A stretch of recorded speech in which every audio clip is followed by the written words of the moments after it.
త్యాగరాజ కీర్తనలకు అర్థం గేయార్థ కుంచిక అని అది రచించారు. అది అర్థాలకు వ్యాఖ్యానం చేశారు.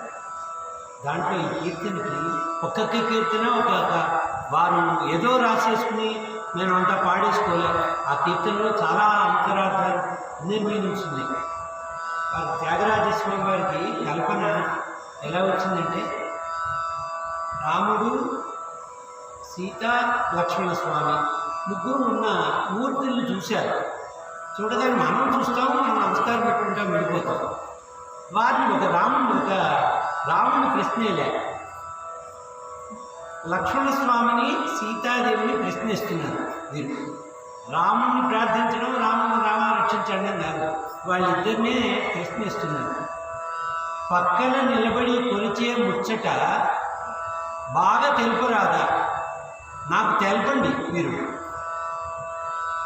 పక్కనే నుంచుని మీరు ఉన్నారు కదా, ఆ ముచ్చట ఉందే, ముచ్చట్లు అవి నాకు కూడా కొంచెం చెప్పరాదా ఉంటుంది.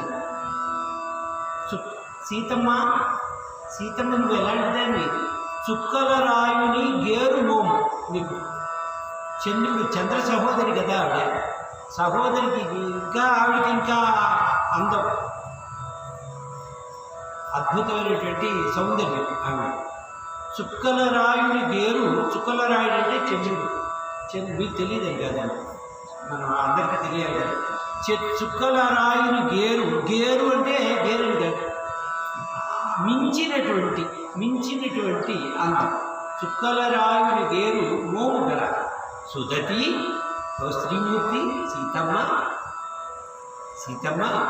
చుక్కల రాయని గేరు మోము గల సుధతి సీతమ్మ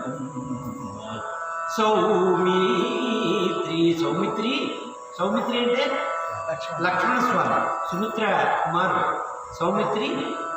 ఆ రామునికి రెండు పక్కల నుంచుని మీరు కొలిచే ముచ్చట నాకు తెలపకూడదా అంటున్నారు. ఇది చాలా అద్భుతమైనటువంటి రసం. ఎలాగా తనువుచే వందనం అందరిస్తున్నారా మీరు? మన నమామి నారాయణ పాదపై కరోమి నారాయణ పూజించదా ఆ భావిస్తూ ఉంటుంది. తనువుచే పూజ వందనం అందరించుతున్నారా? తనువుచే వందన మొనరించు చున్నరే చనువున